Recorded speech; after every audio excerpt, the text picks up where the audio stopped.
Sandra, President Biden getting ready to leave for Michigan as he continues to crisscross the country in an effort to shore up support in key battleground states. This marks his first visit since more than 100,000 people cast uncommitted votes in the state's primary. Let's bring in our panel. Kellyanne Conway is president of KA Consulting and a Fox News contributor, and Patrick Murphy is a former Democratic Pennsylvania congressman. I want to get to Michigan in just a second. But first of all, I want to ask you about something that Chuck Schumer said in the Senate just a little while ago about Netanyahu needing to go and that Israel needs to hold elections now. Listen to what he said. I believe a new election is the only way to allow for a healthy and open decision-making process about the future of Israel. Of course, the United States cannot dictate the outcome of an election, nor should we try. That is for the Israeli public to decide. Kellyanne, I mean, it's kind of interesting that Schumer would be on the floor saying that at the same time the president is going to Michigan. That's right. It's a 45-minute speech that the highest-ranking Jewish American in U.S. history, gentlemen, delivered, calling for Israelis to overthrow its current leader. I think that Schumer is really stuck between his own sympathies and the tremendous pressure that he's encountering among the radical left wing of the party, a party that's kind of left the Patrick Murphys of the world, God bless him, for his service behind. You've got Bernie Sanders and at least 6 or 7 others saying, we're not going to give any more aid to Israel until you meet our conditions. They don't dare say condition aid at the southern border on anything. They're not even interested in that. But aid for Israel, Sanders and other communists and the socialists in the Senate are pressuring Schumer. And look, I think Republicans hit back on this very quickly, and rightfully so. So, Patrick, to you, a recent poll in Israel that was reported out by the Jerusalem Post found that 62% of Israelis support Netanyahu's plan for Gaza. Now, a poll by the Israel Democracy Institute, which is co-founded by Home Depot's Bernie Marcus, shows that only 15% of Israelis want Netanyahu to continue as prime minister after that military operation is over. And another poll showed that Benny Gantz, who is the chief of the opposition but a member of the Unity Council, would garner more seats in the Knesset than Netanyahu if an election were to be held soon. But should Schumer be up there saying, now's the time to do it, you got to do it now? Israelis aren't saying that. Why is he? I don't know, and I don't want to speak for the majority leader, John, and we have to be very careful as Americans to interfere. No, but we do. Listen, this year there's 60 elections across the democratic countries, including here in America, and we don't want Russia and China to interfere with our elections, so we got to be very careful. What's good for the goose is good for the gander. We got to be very careful. I get it, though, and Kellyanne is right. We got to make sure that Israel has the support, that they have the absolute right to defend itself. We have to destroy Hamas.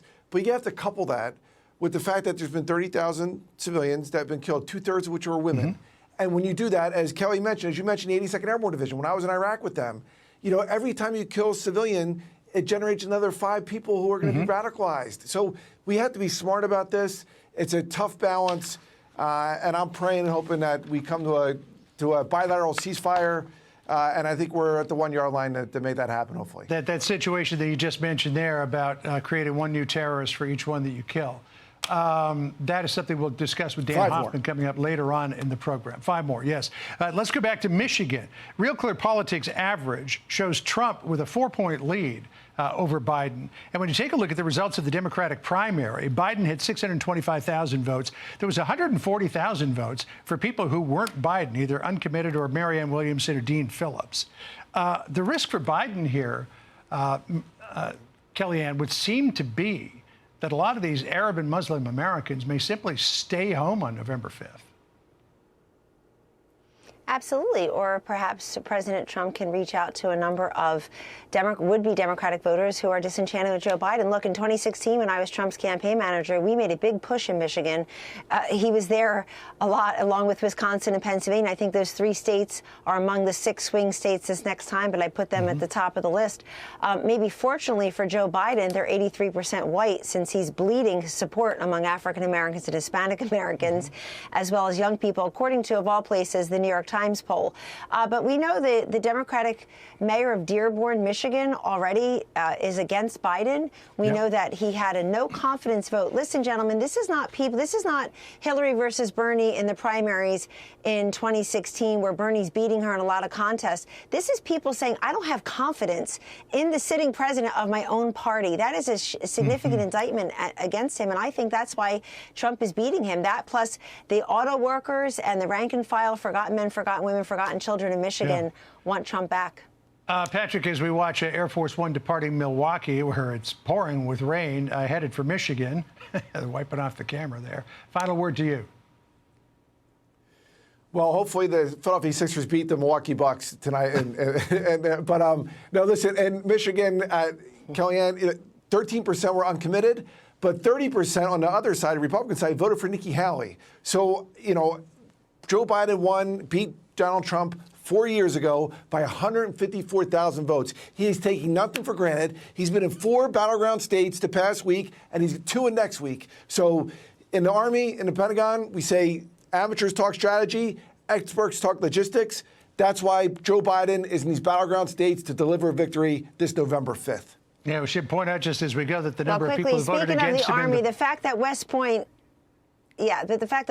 got rid of duty, country, and honor today, I hope that you stand up, sir, as a Democrat and as someone who served his country admirably and push back against that. It's a complete disgrace. Thanks for mentioning the Army. Something else to look into. What I was just saying is the number of people who voted against Biden in the primaries is just about 10,000 shy of his margin of victory in 2020, so things could be close. Yes. Thanks, y'all, for joining us. Appreciate it. Good to see you again. I'm Steve Doocy. I'm Brian Kilmeade. And I'm Ainsley Earhart. And click here to subscribe to the Fox News YouTube page to catch our hottest interviews and most compelling analysis.